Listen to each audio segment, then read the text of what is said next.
Dun, dun. What's going on, you guys? Addict here, gaming addict here. Got my co-host with me, Dirk Griggity. What's going on, Dirk? What up? Hey, did you tweet the show out, bro? Nah, it's just been a crazy day. I'm trying to see. I was trying to retweet it. I didn't see it.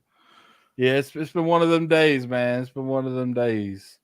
I had to eat go out with Grace and eat lunch before she went to work, and then I came home and I was sitting there for a couple minutes, and it's been a long day. Been a long day.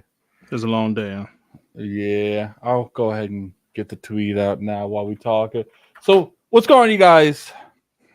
Welcome back to the ad show. We talk about the past, present, future of gaming. I got my coach with me, Dirk Gergie. What's going on, Dirk?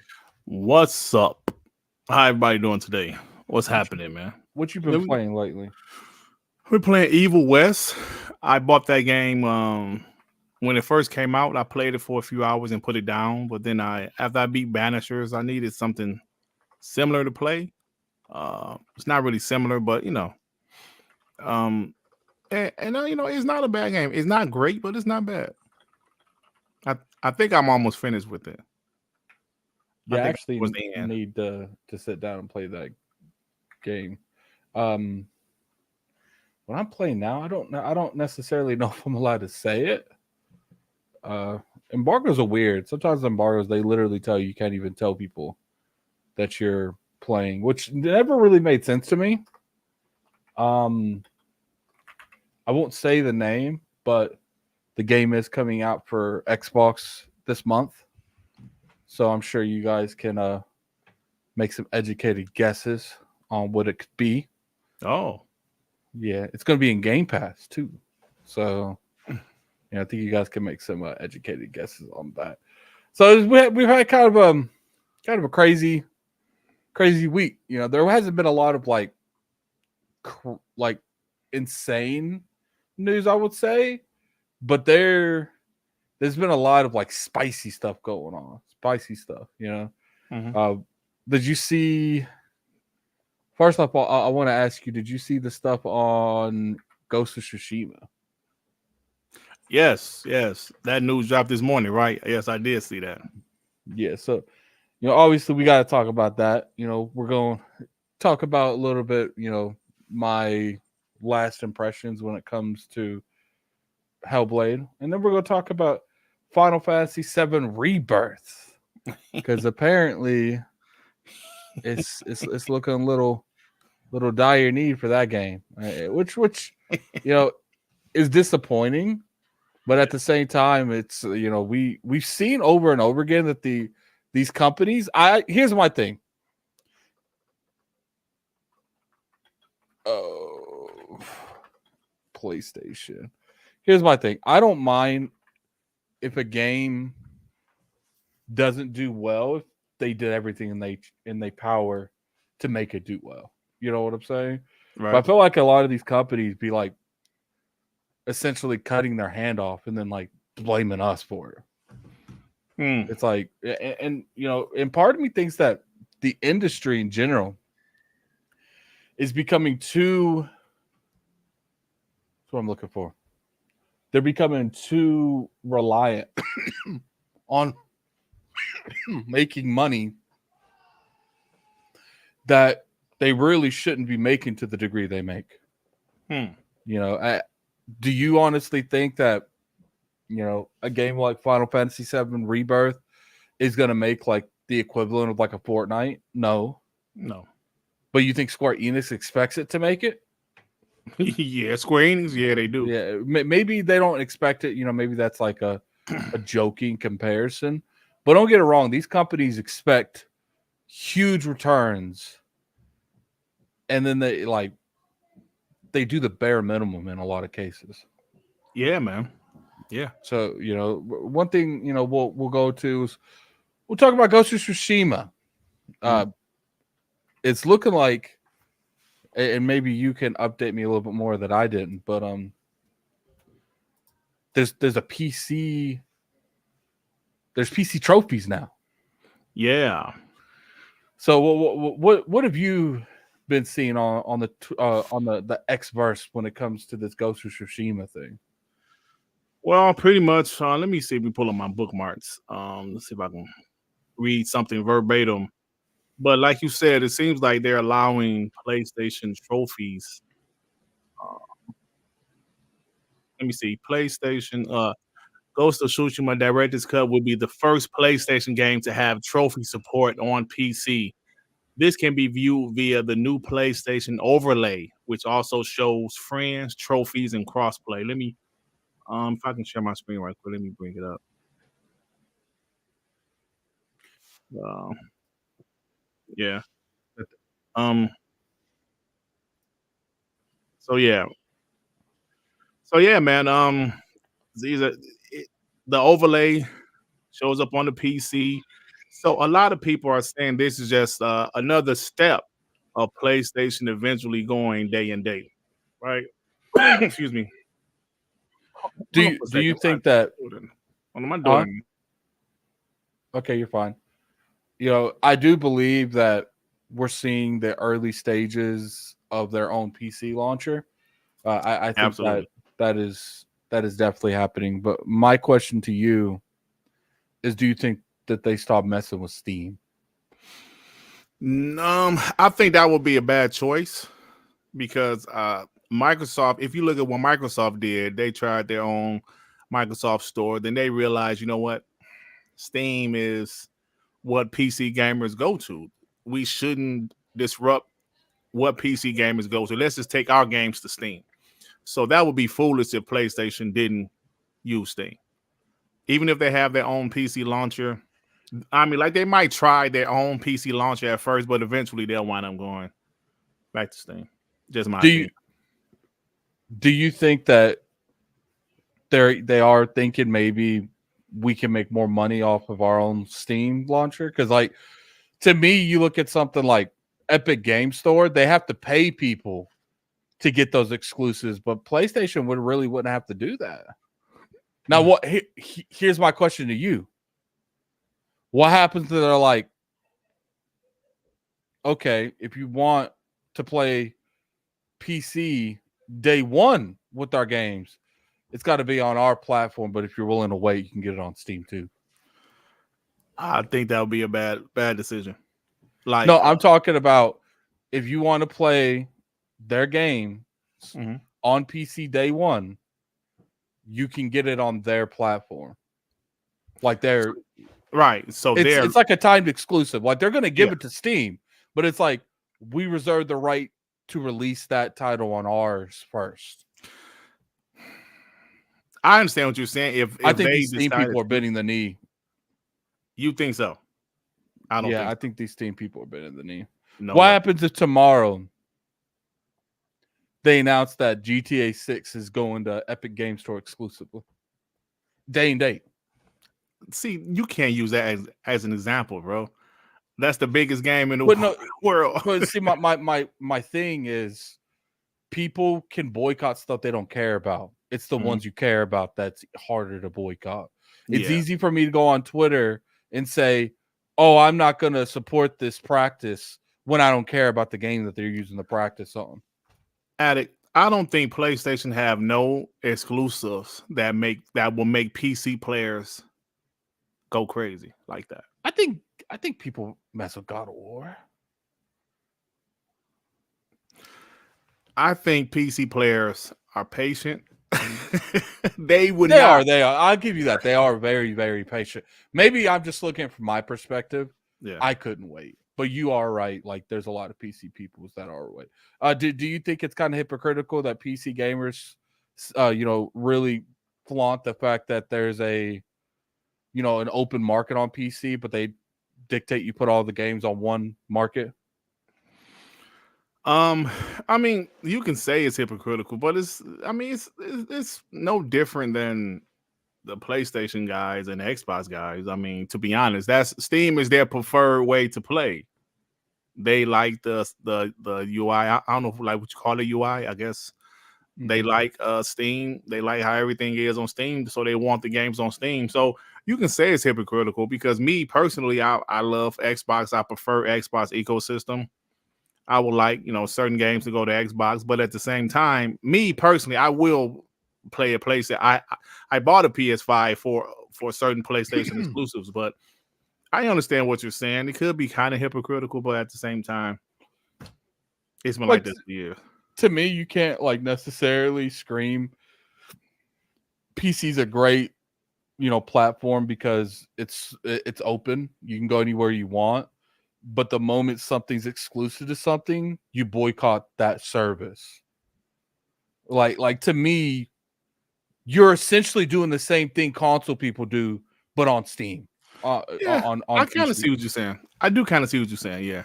Because if you look at it, that's the number one thing PC people will use to validate buying a PC and go into PC is it's an open platform. But almost essentially everyone I see on PC want all their games on Steam. Yeah, I see what you're saying. So to me, it's just like, do you really want an open platform or do you just want everything on Steam? Mm-hmm. No, I Troy Addicts said Addicts Clear you don't play a lot of games on Steam and other services. I don't. I do play a decent amount on Steam. I'm playing a game right now on Steam that I'm reviewing. But my question to you, Dart, and to the chat is it does to me seem a little kind of a little contradictory, Mm-hmm. It's like you can't scream an open market, but then it's one thing to say I prefer it on Steam. It's another thing to boycott because it's not on Steam. Yeah, it's a little hypocritical, but I mean, it is what it is, I guess. That's how they like to play. That's the way they prefer to play.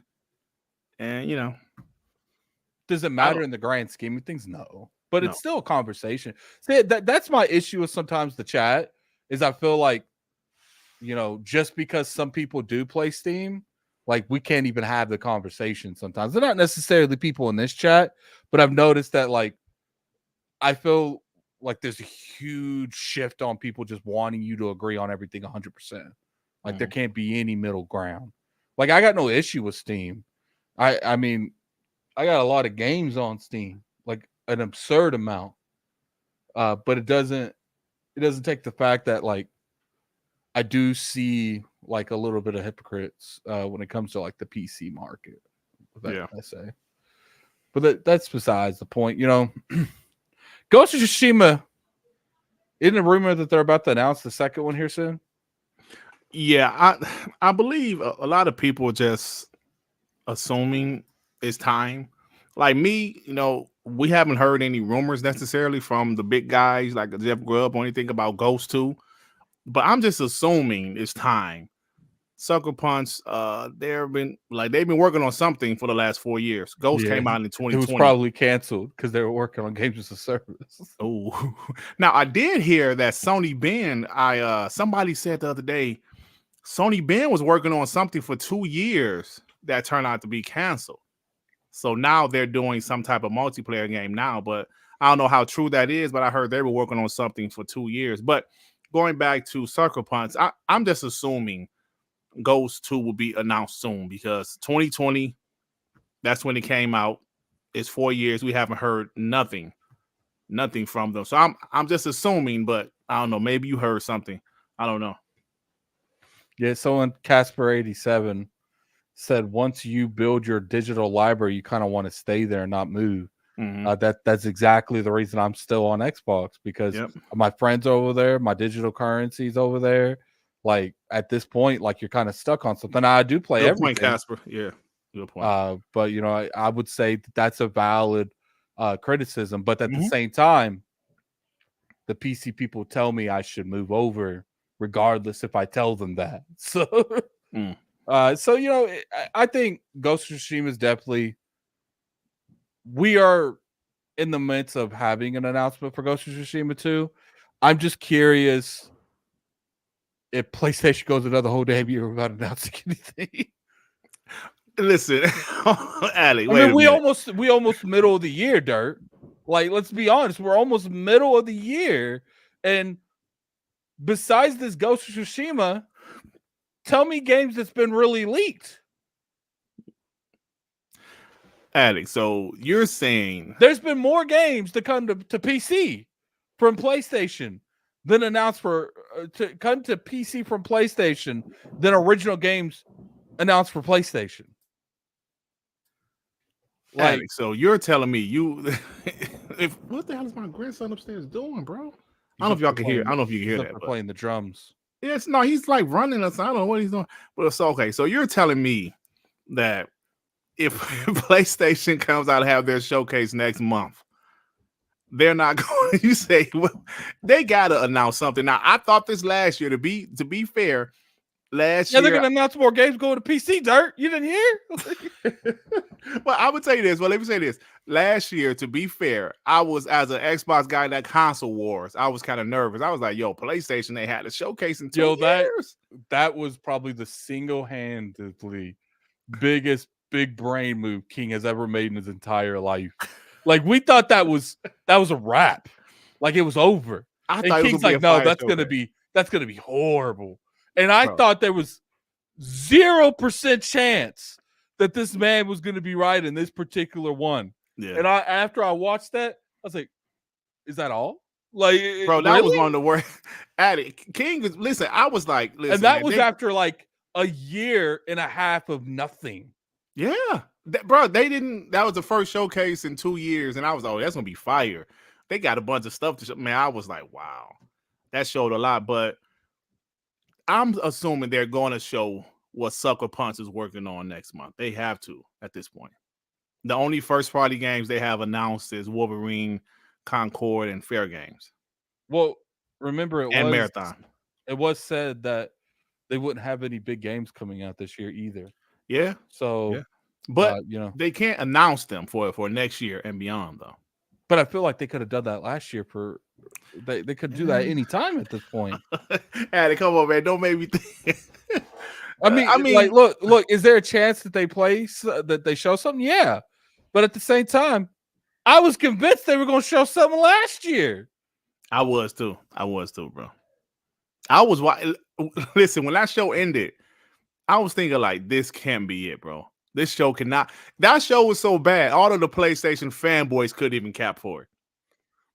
They couldn't even like damage control that one. They was like, oh my god, where's Factions?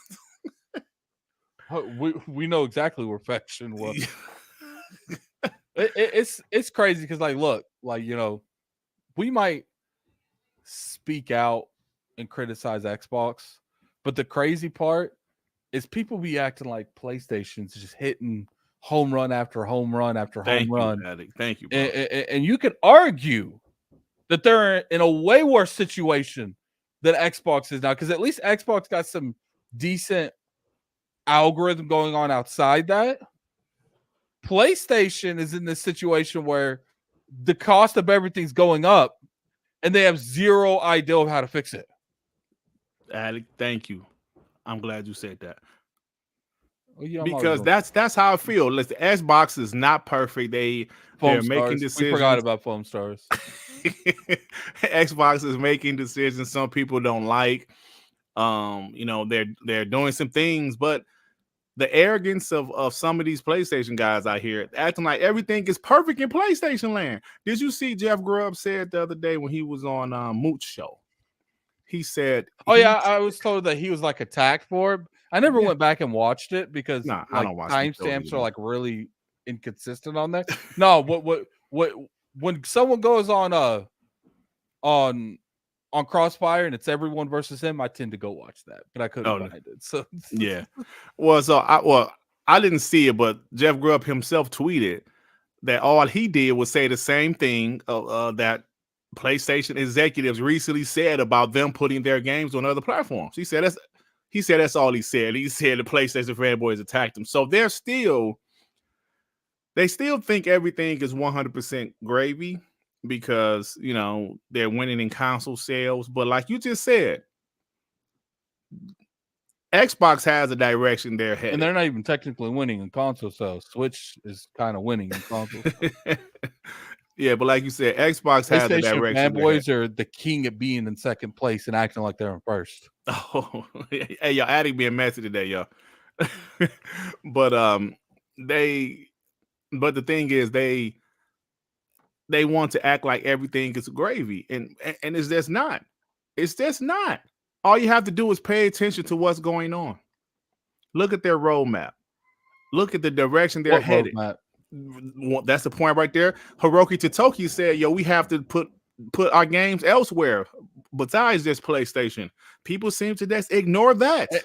And you know, it's funny. Even though I do believe he was mainly referring to PC. Oh yeah, absolutely. The crazy part is like when Xbox executives make vague statements like that, it's completely dragged out of proportion every single time.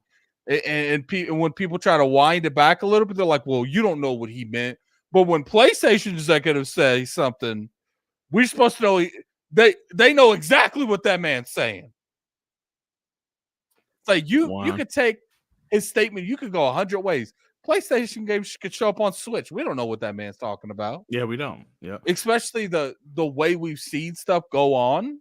We have no clue what's going on. Yep, absolutely. Now, E-Head said Dirt is forgetting one thing. What am I forgetting? I didn't really finish my whole point either, but I would like to see what I'm forgetting. What E-Head said. So, like I said, we understand Xbox's direction. Like some of us might not like it. A lot of us don't like some of the things they're going to do in the future, right? As far as putting some of their games on other platforms. But they have a direction. They're in mobile already. They already have successful mobile games under their belt. They have a hell of a roadmap. They have some great services. So they have their foundation for the future. With PlayStation, we can't, no pony can come in here and tell me right now, you know PlayStation's plan for the future. You can't tell me because you don't know. Someone said, I guess Xbox is called PS and Nintendo directly for release. Who else? That's how many times have we heard like an executive at PlayStation say something that sounds mad third party ish? Like look, like I will agree that they're not going to release stuff on Xbox or Switch anytime soon. But here's the thing: it's like Phil Spencer said, when you've squeezed every drop of juice out of an orange and you cannot get anything else from the PlayStation consumer base, you have to find something else or have really awkward conversations with your investors every quarter. Mm-hmm. So what are they going to do? They're going to diversify. They're going to put their games on PC. What do you think happens, Dirt, when they squeeze every inch of juice out of the PC? They're going to expand again. Yep. They're going to, they have to. And if you look at today's times, mobile is very popular. We're starting to see handhelds get even more popular. So listen, man, that's what has to be done right now. E-Head, whatever your name is. I'm sorry, bro. He said Dirk Griggity is forgetting one thing. Sony's having issues with first party, but we are not sure if it is permanent. Then he said Xbox has had issue with with mediocre games or dryness for almost 10 years. And you know what? As an Xbot, I can tell you that for the last 10 years, right? I would say about the beginning of the Xbox One generation, there's some truth there as far as their first party. With the exception of Halo, Gears, and Forza, we haven't had consistent, great games from their first party. But I believe that's going to be a thing of the past. That's why they invested so much, I should say, because they know they needed to get better on the first party front. And I believe you will see it. You know, we saw 2021, they had a great year with their first party content. Yeah, I feel like last year they had a solid year too. Yeah. Also last year, man. So I can't disagree with what you said, Head, but I believe they know they had to fix it, and I believe they did. We just have to wait to see what happens with all of the studios they have now. Why do people spend more time talking about PlayStation, Xbox's past than Xbox's future? because it fits their narrative. Like for instance, we understand that they've had a few years of midness. Yeah, of course. But I'll admit that. People want to act like the past 2 years of PlayStation didn't exist too. They don't want to talk about that. Like the fact that we're about to be halfway through 2024 and there still hasn't really been much announced for PlayStation in like 2 years. Mm-hmm. Stuff that we didn't know. Obviously, you could talk about Rebirth. I love Rebirth. But let's be here. That's not on them. That's on Square Enix. Yeah. And can I get these super chats because I really want to talk to this BK and White guy. And gave everybody choice with the two. Did PlayStation say they were doing fewer bigger games? They said something like that, didn't they, Addict? They said they said they're gonna focus more on, they're gonna make less games, but they're going to have them all be the kind of quality to the games they have now. Yeah. Phase 23 BKNY with the 20. Can't wait till PS5 Pro comes out by the end of the year. And seeing Xbox guys avoid watching Digital Foundry for the next 2 years. And I'm playing Stellar Blade this month. What are Xbox guys playing this month? This one, so now you're going back months. Okay, let's ask this same question next month. I'm gonna say, what are you playing this month, punk? Then I'm gonna ask you in June. Then I'm gonna ask you July, August, September. When I'm glad that Dirt knows the days, the month of the year. Yeah, how about I ask you that like later in the year when Indiana Jones comes out, Avowed comes out, Stalker 2 comes. I'm gonna ask you, what are you playing? I know what you ain't playing, anything first party, but go ahead. And PS5 Pro. Oh, that's funny. Oh, June, I'm playing Final Fantasy 14 expansion. Well, guess what? Who said that? Don't tell me the same. Letterboxd. Guess what? Guess what, punk? Final Fantasy 14's on Xbox 2. Oh, right. Oh, but look, this guy has the audacity to say, "I'm playing Stellar Cheeks this month." What are you playing? You're going by months now? It went from Xbox has no games to Xbox has no games this month. Y'all are literally seriously going by months now. You got to be kidding me, man. I don't know, Face. I think he's boxing you into a corner. Y'all going by months. You into a corner. When PlayStation had one hit this year from a team they don't own. Punch out. Was doing well. Punch out. He's hating you. Then the rest of the year, look, like first off, Foam Stars flopped. That was on y'all banger list. Remember y'all bangers? That flopped.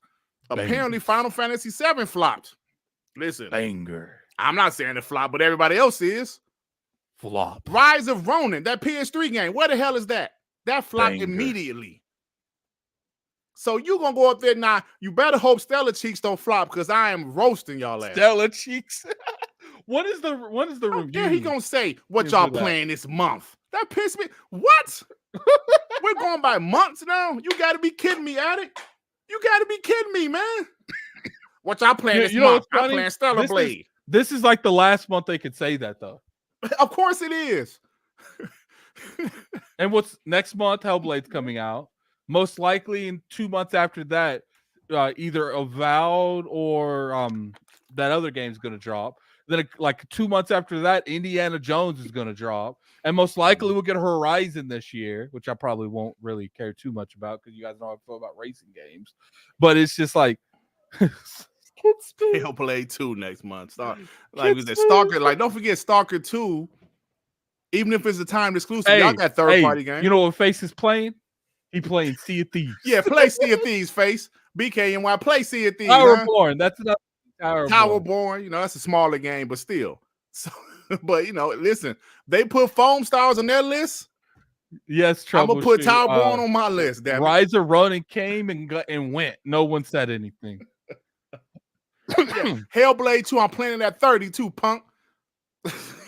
Nah, I won't be playing that. Well, I am. I'm playing at 30. Right. I'm going to enjoy it. All right, so let's talk about this. Let's talk about this real quick. You know, I wasn't going to get into this, but you know, you guys have brought it out of me. We're gonna talk about it.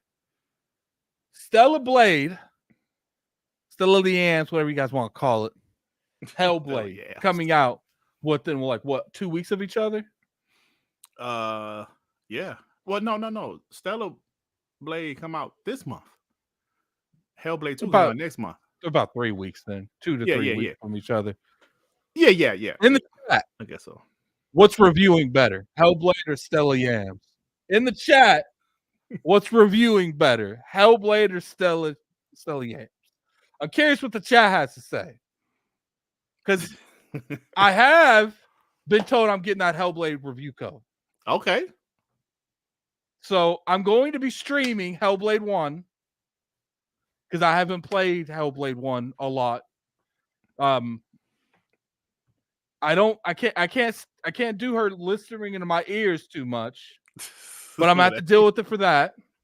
Yeah. Stella Yams getting a 76. Listen, I'll be out. Stellar Yams, I might pick it up. I downloaded the demo. I haven't played it yet. I might give it a chance because I like games like that. I'm going to play the demo, then I'm going to see if I pick it up.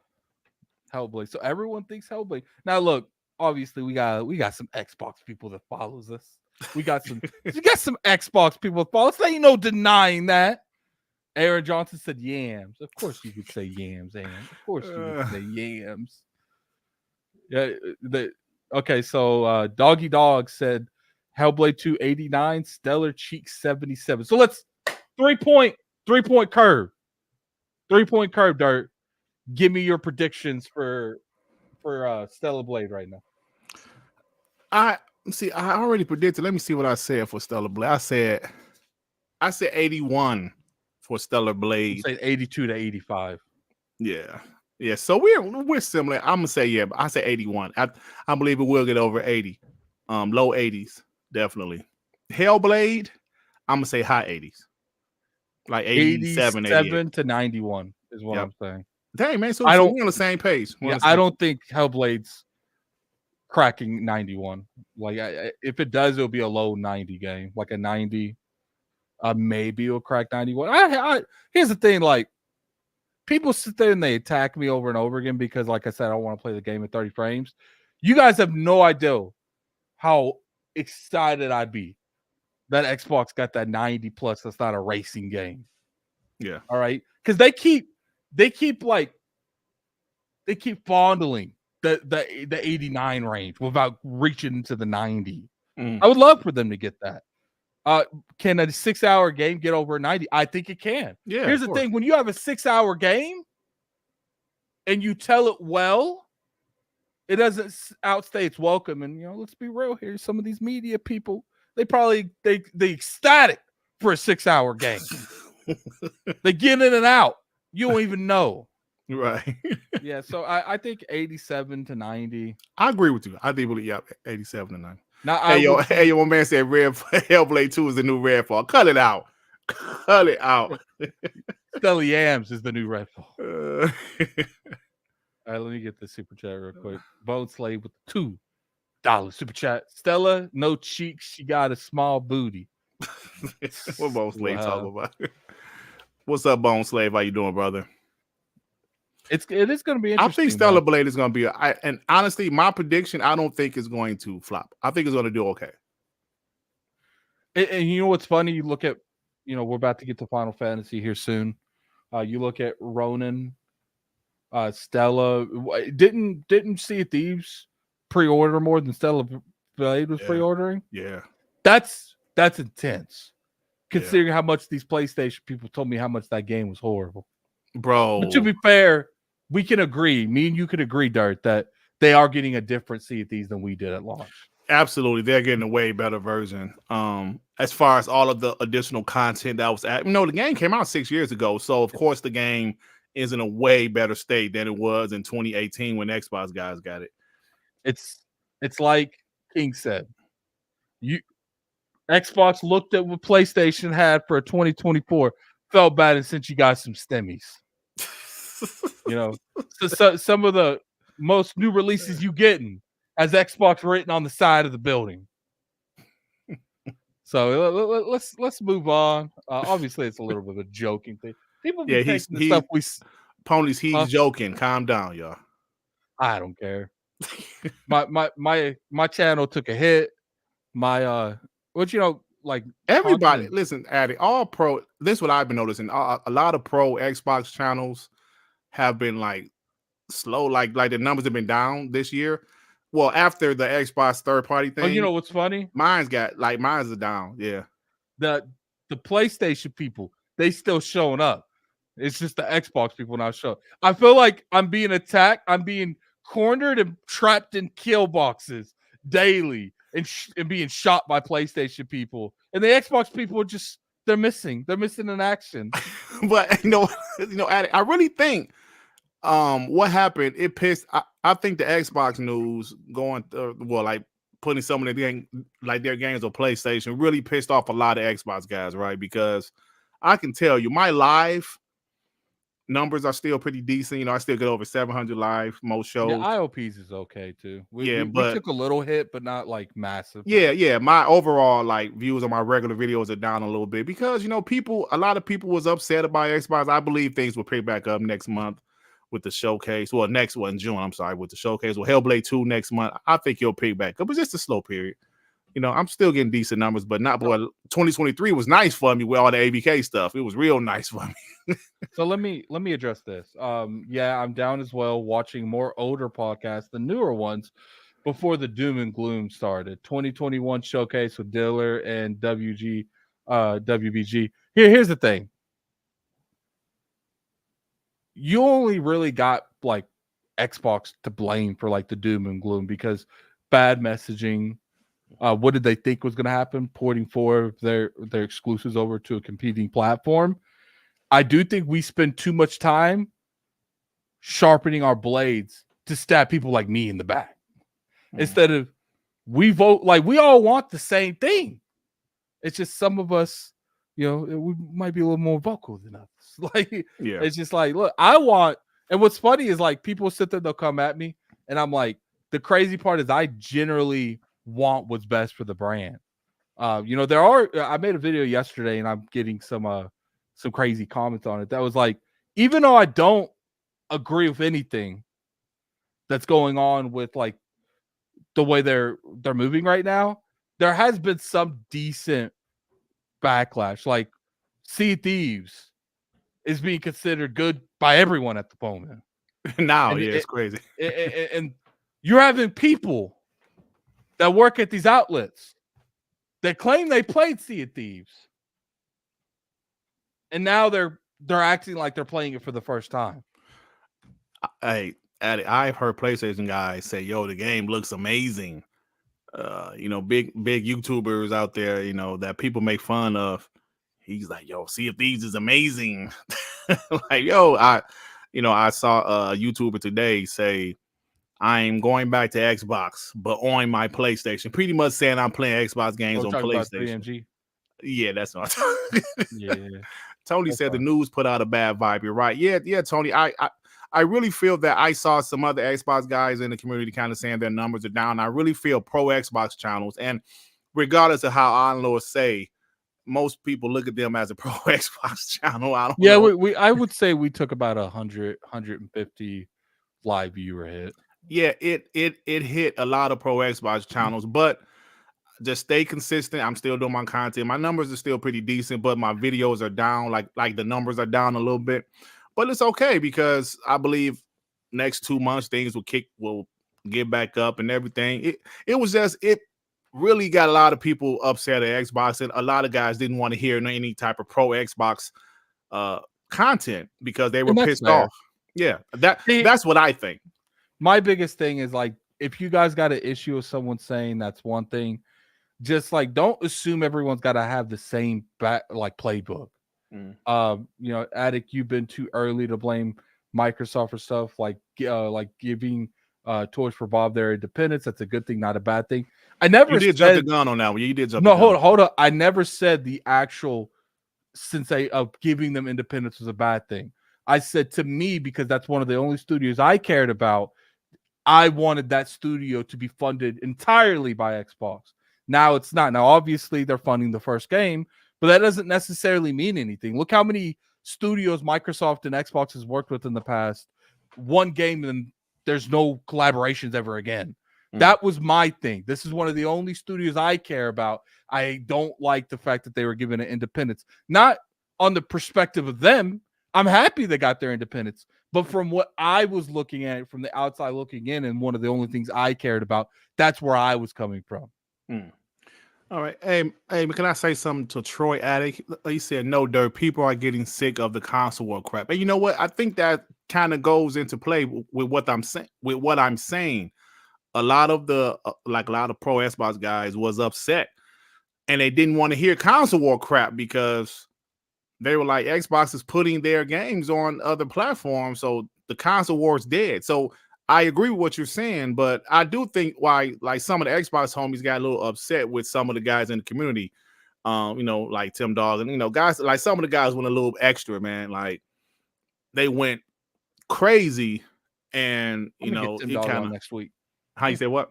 I'm gonna get Tim Dog on next week. It's cool, man. Get him on, man. We talk. We're gonna talk to Tim Dog about the repercussions of his actions. Yeah, because I love to talk to him. Like, yo, man, you went a little crazy. But so that's what it is. But I still believe console wars ain't going nowhere. It's just periods where it's down and it's up, down and it's up. That's what it is. Keep talking. Listen, like you said, the console wars there. Let me tell you something. It'll never die. Xbox could put the whole slate hibernating right now. Right. It's hibernating, but Xbox could put the whole slate on PlayStation. Guess what people are going to be arguing about? Metacritic scores. Xbox first party Metacritic scores versus PlayStation first party Metacritic scores. They're going to be arguing about PlayStation could put their games on Xbox. The same thing is never going to end, man. People are going to complain about something. They're going to go back and forth about something. I'm telling you. He didn't pick up. Look, here's the thing. Someone said Tim Dog admitted his revenue doubled after he flip-flopped. You don't make no money off X, really. It's pennies. Like, actually, it's less than pennies. Really? At all. I guarantee. I think the most I ever seen someone make was like a couple $100, like what they pay them now. Not like when they paid you like 6 months up front. Like when that was first put up, they were sending out that money because they were trying to give the illusion that people were making a lot of money. I will admit that because of this engagement baiting that's going on Twitter and or X, whatever you want to call it, it is a lot less likely you're going to come across genuine takes. Yeah. Especially like people, me and Dirt, like, we're genuine and we get attacked for it on both sides. People have been trying to come for my throat all month. So, it is what it is on that point. Let me get these super chat. Gamer by choice. He thinks Hellblade 2 is going to get a 78 because it looks realistic. IGN. Oh. He said IGN will take a shot at it. No, I actually don't think I don't think the media is going to attack Hellblade because they know it's coming to PlayStation. Oh, snap, Addy. Why you say that? $5 super chat from Jay. This is another opportunity for Microsoft to put their foot on the gaming industry's neck. They can't put any more single-player games on PS. MMOs, I understand. No, I think even if they never put another game to PlayStation, that is what the perception is going to be on IGN. Especially how much people have been contradicting themselves, they're going to look real crazy if they start being too hard on PlayStation games, because then if they think it's going to come out to PlayStation later, then they're going to have to backpedal everything.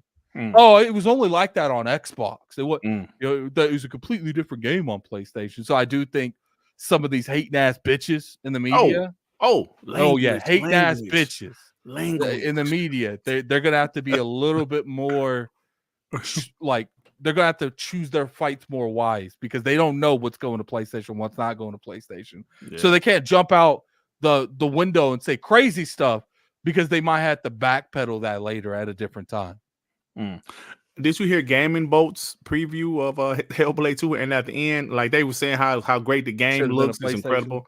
Said, yeah, I hope this game comes to all the other platforms. I'm like, they never said that about PlayStation games.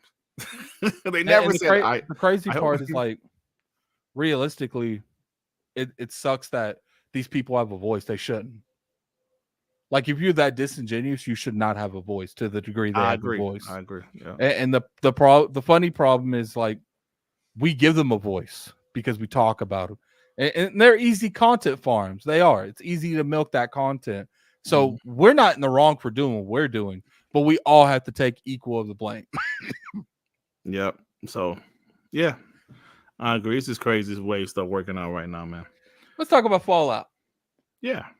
Fallout TV show. I think we briefly talked about it last week, but it wasn't out yet, was it? No. I saw the first episode. Yeah, that first episode was fire. I gotta watch the rest of it. Season. How you said what? I watched the whole season. Did you? Okay, well, so let me hear your take about it because I only saw the first episode. Phenomenal. Best adaptation in TV. You know, you're a harsh judge, so if something is phenomenal, it's probably pretty good. Yeah, phenomenal. I understand some lore things, kind of like question marks. My thing is like, I don't mind them messing with certain things, but I just want them to get the world feeling right. I think I am going to go back and like watch some videos on other people's takes on lore that they messed up, so I can see if I agree with them or not. But as far as like entertaining value, A+. Lore, that's probably a B+. But even with that, we're in a different region. Every vault's different. To me, in my standpoint, it's okay to change small things up in that array. And keep need to remember, spoiler alert to a degree. It's not a huge spoiler alert because it is on their Twitter. This is like canon. This is the last thing in the Fallout canon. So Fallout New Vegas is like 18 years after that. Like Fallout 4, it's like 10 years after that. So like realistically, even though it looks like some things have been changed, until we actually get caught up on what's going on, we can't really determine whether or not they changed anything because so much time has went by. Okay. All I can say is that like I only watched one episode and the first episode was fire. I've been pretty busy throughout the week doing podcasts and stuff, but I definitely get probably watch the rest of it this weekend. Yeah, how many episodes is it? 8, 9? 8. I think 8. Dustin LeGray and McCaffrey at IGN be like, it'd be like, I'm an Xbox. Oh my god, I'm an Xbox, so I'm giving this game a 7 to prove I'm not biased. The PS guys at IGN gave every Sony game an 8, 9 regardless. Evan said, I wish Bethesda didn't do Starfield only. I wish Bethesda didn't do Starfield only after Elder Scrolls 6 and Fallout 5. Yeah, but here's the thing. I'm okay with what happened with Starfield. Was it the game I wanted it to be? Like, and that's not necessarily Bethesda's fault. It's like what I projected Starfield to be in my head. No, but it was still a fun game. Like, and the part like that baffles me is like, we can't have a good game or a bad game anymore. I mean, we can't have like a fun, realistic, well, not necessarily realistic, but just a fun game that we enjoy. It's got to be amazing or it's got to be horrible. There's no in between. Hold on, let me say something real quick. Troy had to say, you an Xbox guy and have not watched Fallout? I haven't had the chance to watch all of it. So what does that have to do with anything? So I'm supposed to just like stop all of my other responsibilities to watch Fallout because I'm an Xbox guy? Yeah, and then what they would be saying? They would be tweeting you saying we got an Xbox dude that's neglecting his family to do Xbox stuff. That's stupid. You an Xbox guy? Yep. I watched the first episode. I haven't had time to. I do 4 podcasts a week. I have a 9-to-5 job. What the hell? I ain't got to explain shit to you. 9 Life said, Dustin said the Fallout show is better than the Last of Us show. Triggered a lot of people because it is better. The Last of Us show is the definition of we PG'd everything up. Like Last of Us is supposed to be a post. Troy Adder guy. He's just crybaby. Why you keep on crying about? Because I do console war stuff. So what? You don't have to listen to it. It ain't for you. A lot of people like my console war content. Why you keep on crying, punk? Toughen up. Stop crying. I mean, you do console war stuff. Watch Fallout. You ex. Shut up. Sorry, go ahead, man.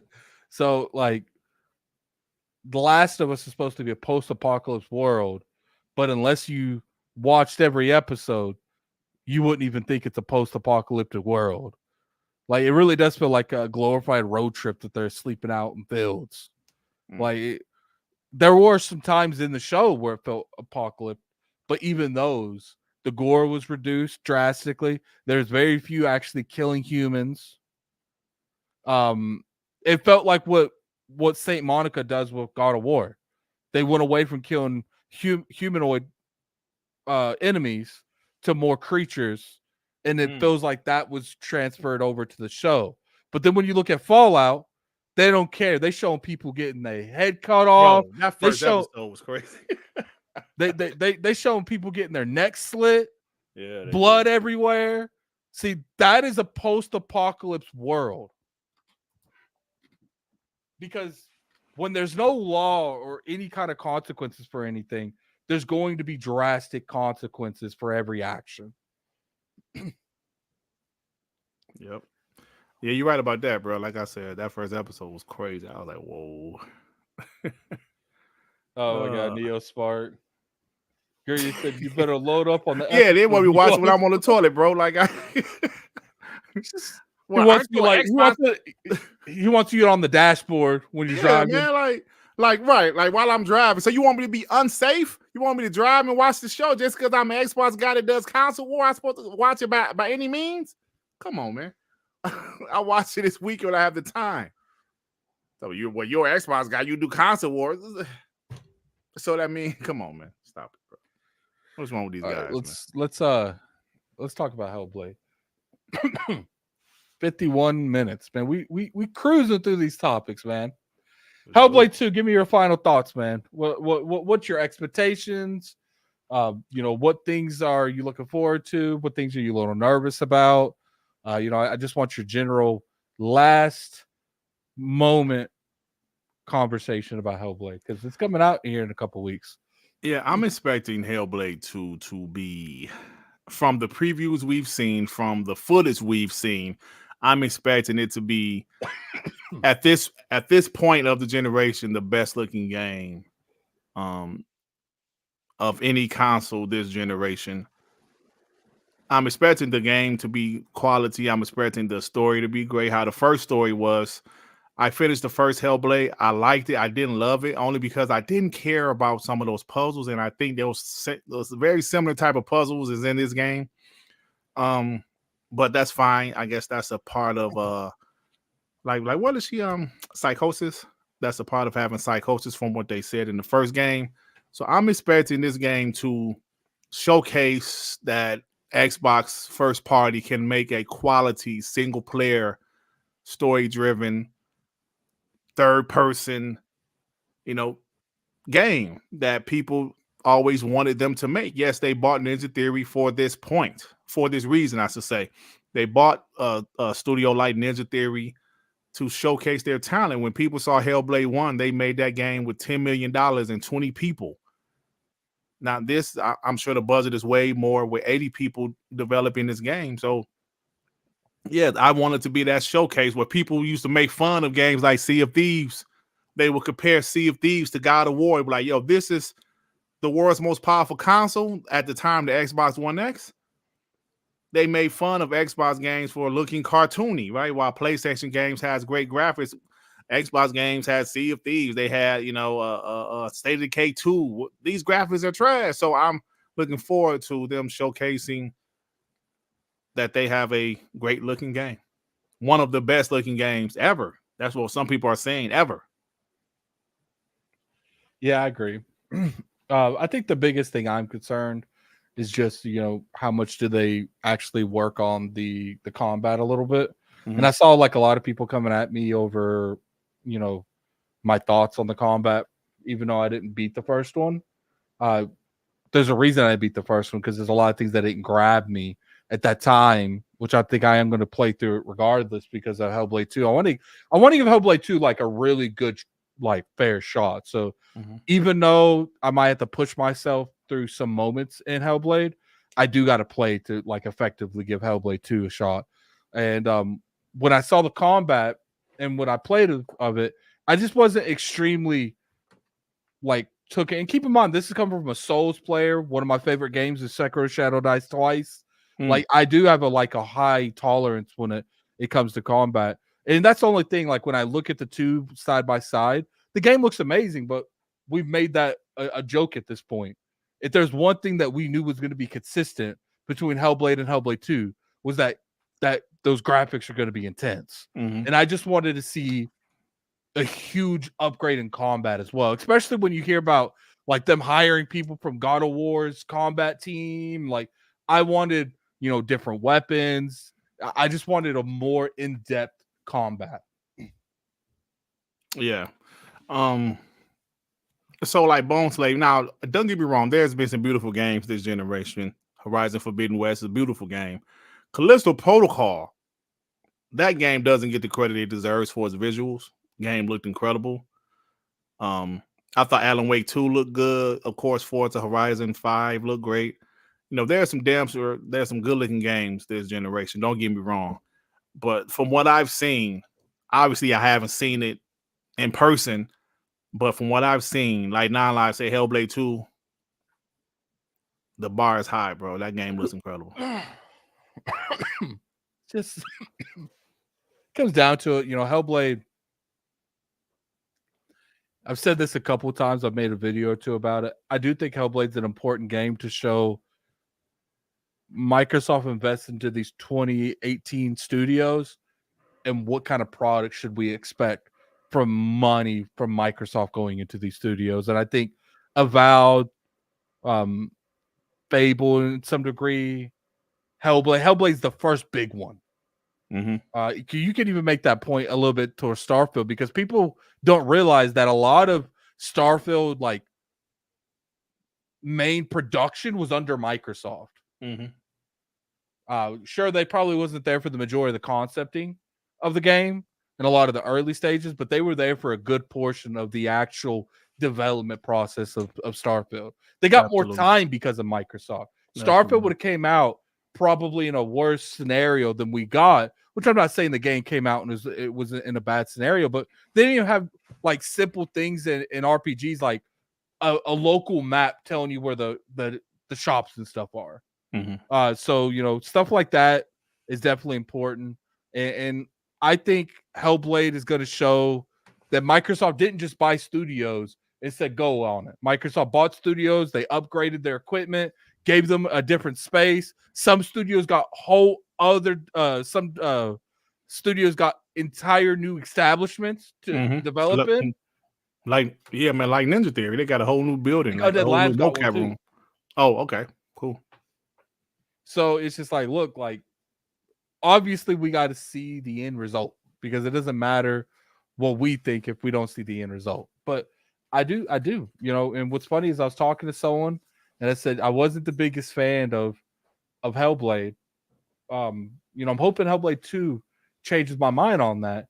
And they said, I don't think you have anything to worry about, Addict. And I was like, okay.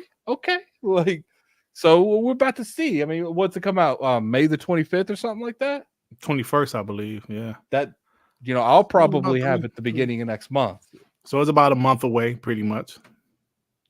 Oh, so you gonna have it early, huh? Nice. Yeah, hopefully. If they send me one, which I was kind of told I was getting one. But you guys know how I am. I'm gonna keep it real. All right. I'm not gonna break NDA or anything like that. Yeah, of course. I'm gonna keep it real. We'll see. Yeah. We'll see how it is. Well, what's the IOP after the 21st? Hold on. So the 26th is the Hellblade show. There you go. You want to come on that show? Yeah, I guess 26th. The 26th of May. Yeah, it's a month away. Yeah, I guess. I mean, I don't know what I'm gonna be doing this. So I guess, yeah, that'd be cool. So maybe you come through. But I guess we'll go ahead and move on to our final topic. And you guys know, first off, we're talking about Final Fantasy VII Rebirth. What have you been hearing about the sales and everything? Because there's so many different thoughts of what this game sold. I'm curious what you heard. Well, just going by the stuff I've seen on Twitter, they're saying the game didn't sell as well as they wanted it to. I knew something was up because they announced the numbers of 16. They announced the numbers of Final Fantasy VII Remake, the first one. But this game came out, it was a late February, and nobody said anything. So I was assuming maybe it didn't sell as well as people wanted it to sell.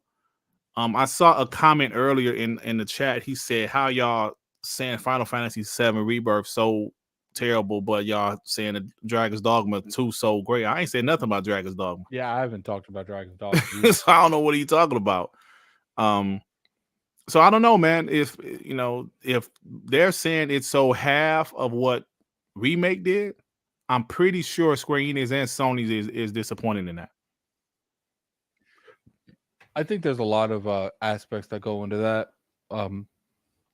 First off, there was a lot of hype going into the original remake, and I know a lot of people wasn't exactly happy with how they handled remake. There's a reason Final Fantasy VII Remake isn't called like Remake Part 2. Mm-hmm. It's called Rebirth.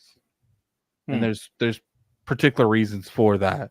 And I think that made a lot of Final Fantasy fans mad. So some of them probably didn't invest into Rebirth.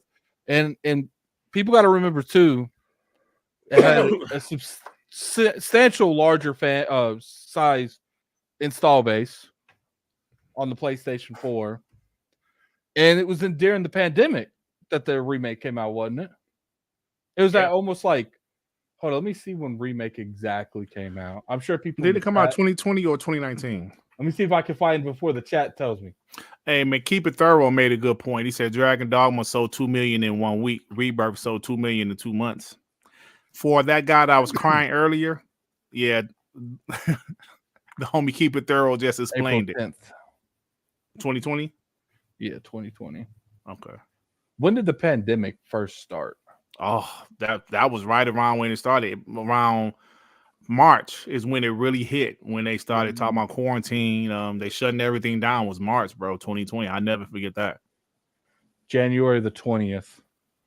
2020. That was when it was first reports of it. But when quarantine started, was like, I'm telling you, it was March, bro. I remember. March the 12th, 2020. Yep. When the law. Because I just started WBG, bro, in late January of 2020. So 2 months until we was all stuck in the house. So this game literally came out like 2 or 3 weeks after we was locked, like we were being locked down. Mm-hmm. I'm gonna be real with you. I think that's an excuse. It's not a good excuse for them. But here's the thing, like that irritates me is, as a publisher, they shouldn't have expected those type of sales. Mm-hmm. Like there was reasons that so many people went out and bought this game because we were stuck in the house. But for some reason, these companies look at that. But Rebirth sold millions or whatever it was. We expect more than that.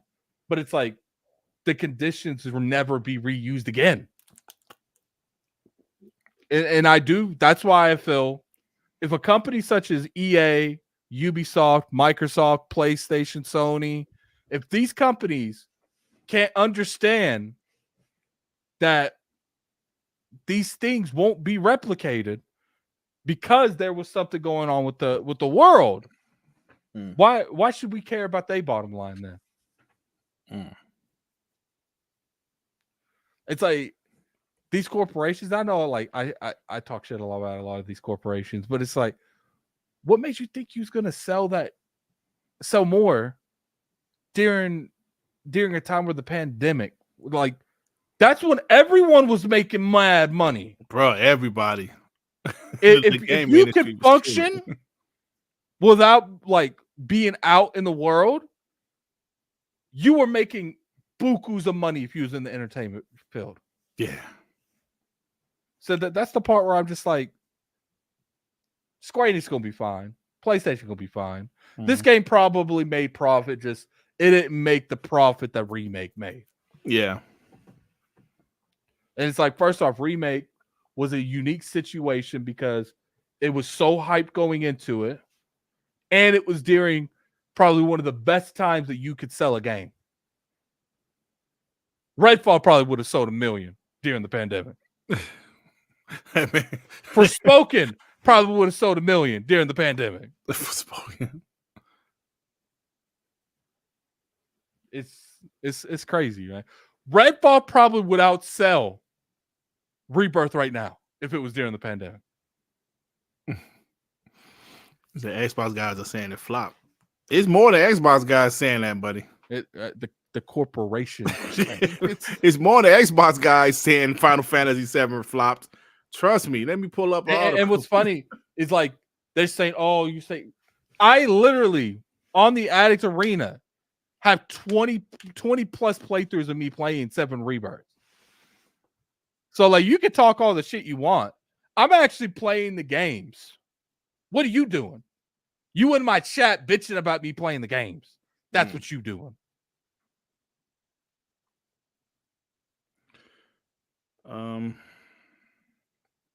Yeah, there's plenty of guys that's not Xbox guys saying it flopped, bro. I don't know. I don't know why you want to go after Xbox guys only. Yeah, we're talking trash, but we're talking trash because we got reports from other publications. We're not making up the numbers. Final Fantasy 16 was a flop at 3 million. What makes that of Rebirth at half sales? Oh, so it sold half of what Final Fantasy 16 sold. No, I think it sold half of the first remake, but it did sell lower than Final Fantasy 16. That's a shame because 16 was god awful. 16, yeah. I'm glad 16 came out now because it sold less. Keep that game out of the pandemic. I don't want Square Enix to think they're doing anything right if it comes to 16. Okay, so Final Fantasy 16 sold 3.5, Rebirth sold 2.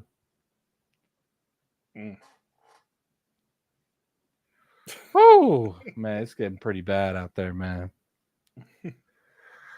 Dirt, man. Would you consider Final Fantasy VII Rebirth a failure?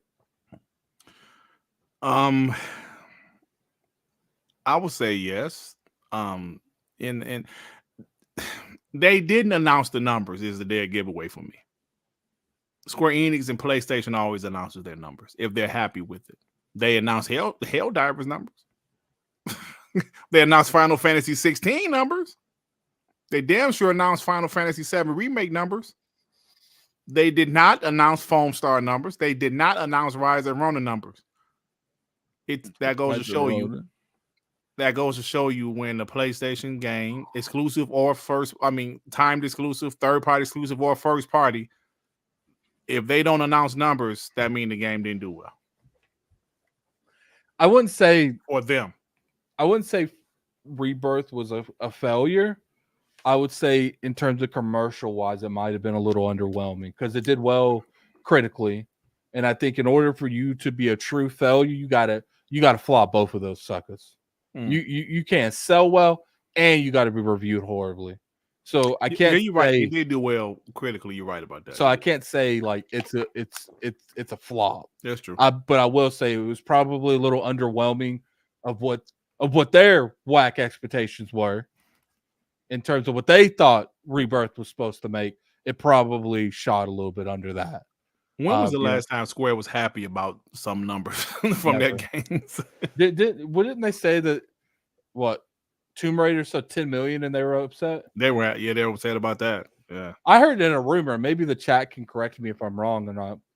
I heard a rumor. I just remember me and King say I heard a rumor. That in order for 15, because it took them so long to make Final Fantasy 15 to be financially successful, it had to sell 10 million. You said 15? 15. 15 was in development for like a decade. Did it sell 10 million? I don't know. I'm sure the chat could tell me. Because that one was multi-plat. Yeah. It was on PlayStation, Xbox. Yeah, I know. I bought it. Didn't really play it much. How much did Final Fantasy 15 make? They said sold 15 million. Yeah, it made $518 million. How many copies did FF15 sell? 10 plus million. Okay, well that was a success for them then. But you got to consider 15. They canceled a bunch of DLCs that they had planned because it's a way it felt to me. 15 was going to be their version of like an MMO kind of thing. They're going to constantly be updating it with content. They did a lot of that, but they did drop a lot of it too when they went full force. You know, right now I'm looking at the horizon, man. I'm looking at Kingdom Hearts 4. Apparently they said the next Final Fantasy is going to be coming out. The next 7 remake, Rebirth, to reunion, but they already used that word. That's going to be coming out sooner rather than later because they actually never stopped working on it. Like they went straight from one to the other because they don't want like the 4. How long of it was 2020? Yeah, 4 years. Yeah, 4 years. They don't want that. Look, they're looking at like a 2-year duration, hopefully. Oh, okay. Because they want that last thing. And what's funny is that game was so successful. You know, maybe not in the terms that they would have wanted to, but it was successful nonetheless. I wouldn't be surprised if they announced in the next couple years a Final Fantasy VI remake. I actually saw that rumor like around somewhere. Oh, you heard a rumor? Or something like that, yeah. Or was it 9? It was one of them games I heard a rumor. Anime compilation said Elden Ring outsold both. Elden Ring outsold a lot of shit. Hey man, so what did Elden Ring sell? Like 20 million or something? A lot. Like a lot. Hold up. Elden Ring. 23 million. Damn. Yeah, 23 million. Elden Ring is phenomenal. The games don't come out like that very often. Yeah. If more single player games sold numbers like that, we'll get way more single player games. Everybody the problem is do live service games. People don't have Elden Ring games wanting to make Elden Ring money. And it's unfortunate, but that's just how it is. All right. You know, I'm actually starting to see people kind of give up on Final Fantasy coming to Xbox. Yeah. Like entirely. Yeah. I mean, because at this point, is it gonna come? What's funny is someone said, imagine in June Xbox show, Phil comes out and says all Final Fantasy games are in Game Pass. He's already did that once. He did at a Tokyo Game Show. Yeah, but it was older ones. Yeah, he did do that. I do remember that. Yeah. Yeah. So look, Hogwarts sold the best, I think. Did they come out the same year? Hogwarts came out last year, 2023. Hey, Hogwarts, didn't Elden Ring come out last year? I think that came out the last. Oh, the Elden Ring come out 2022. Hogwarts sold over 22 million. Yeah, Hogwarts is incredible, bro. That was kind of a movement more than just a game, though. Because I don't think Hogwarts was like a phenomenal game. I thought it was an okay game. I thought it was pretty good. The things that I was looking forward to it from knowing a little bit about the Harry Potter franchise wasn't in that game. Like I thought there would be more like bantering between schools, and it didn't really feel like it. Essentially, to me, a huge part of the game felt like a tutorial. That's why I'm glad that it's getting a sequel, because I do believe that there's so much potential with that formula that they just need a little bit. They need another chance to like really pick up some of the aspects of the game that I personally feel lacked a little bit. I actually got to get back to that game. I played it for like maybe 6 or 7 hours. I was thoroughly enjoying it. I didn't beat it either. Then I put it down for something. But you gotta keep in mind too, that's not really the game's fault or our fault. That game came out in one of the best years in gaming in like decades. Yeah. And on top of that, it outsold all those damn games. Even COD, bro. It outsold. That says that's the first game that outsold COD in years or something like that. Like I said, I thought it was a fun game, but people are like saying oh, it should have been nominated for Game of the Year. No, it shouldn't have. It was a good game, and I think it should have been nominated on that list more times than zero. But I don't think it should have been nominated for Game of the Year. Mm. What the hell is that addict talking about? I don't know what you're talking about. Well, we just at this point, man, we just talking in circles, man. That's how we do it. That's how we do things, man. That's how we do things. Yeah. What are you expecting at the Xbox showcase, Dirt? You know, I'm hearing some stuff, man. I'm hearing some stuff. Yeah, I heard a couple things too. I'm expecting them to have a solid show. I think a lot of games they announced in 2020. You know, that was CGI. It's been some years.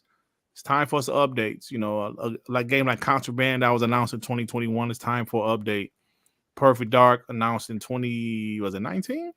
Time for an update. No, not 2019. That was Hellblade. 2020. I think it's time for an update. You know, we're hearing about Gear 6, Perfect Dark, you know, State of Decay 3. I think they're going to have a lot of games that they announced in the past, and we're going to finally see some gameplay for it. And I also believe they have a couple things they haven't announced that they will probably show. I'm expecting a quality show, bro. I really am. I thought last year's show was good. 2022 was okay. I didn't like the 12-month thing. I thought 2021 was good. And I'm expecting this one to be good also. Yeah, I think they are doing a good job when it comes to information the past couple years. I will agree with you that the 12-month thing never needs to be repeated again. Yeah, I think they know that also. If they do a 12-month thing, here's the thing. You can't dedicate the whole show to 12 months. Yeah. They what I've seen them do one time, and I think it was at a Gamescom. It was the year, maybe it was, I don't know, but they pretty much come out and they said all these games are coming out this year and next year. And then after they did that for a little bit, then they did a section where it's like, and these is what you have to look forward to in the next couple of years. They used to do that all the time during the Xbox 360 generation, because I watched a lot of old E3s all the time. They used to do that all the time. I remember in like, I forgot what year it was, but they start off the show saying these are the games for the future, like for this year and beyond. Then the rest of the show, they said these are like Xbox exclusive games, and they've done that before. So I do like when they do that. When they did that in the past, even during the Connect days, they would say, "Yo, these are the Connect games. These games are coming out this year. Then these are some games that's coming out beyond this year." And so yeah, they've definitely done that before. Yeah. So we'll see, man. You know, we'll do our official. I know we're gonna have more of these prediction shows, like you know, like coming up within the next month or so. Yeah, we'll probably do one in May, because I don't know if I'm going to June yet. I don't know if I'm going to the showcase yet. Mm-hmm. I'll know sometime next month. I hope I don't have to go, because I don't want to go. So we'll see, though. We'll see. I'm gonna go one of these days, but yeah, sometimes I'll be like, whatever, bro. But listen, you know, Elijah, the only things I've heard is it's like stuff that y'all heard online. You know, how Gear 6 is going to be there and it's going to look incredible. You know, stuff like that. You know, I do like to be surprised, so I don't look for leaks too much. But I really feel pretty confident with all of the stuff they've announced that it's going to be a pretty solid show. And don't forget, I saw somebody put in the chat. I forget who. I want to give him credit. But he mentioned Call of Duty, Gulf War. This will be the first time Xbox will have a Call of Duty at their show since 2014. I tell people all the time by me watching old E3s, during the 360 generation, Addict, they treated Call of Duty like it was theirs.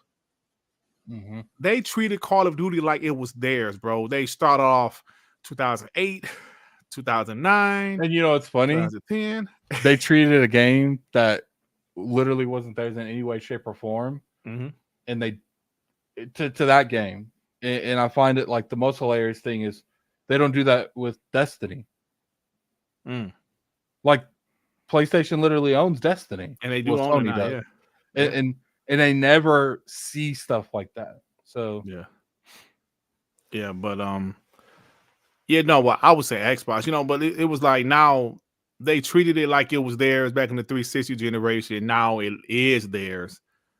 They used to start off every show, bro. I mean, for like 3-4 years in a row, they start off with Call of Duty, the big Call of Duty that was coming that year. Xbox started that show off with Call of Duty, except for 2012.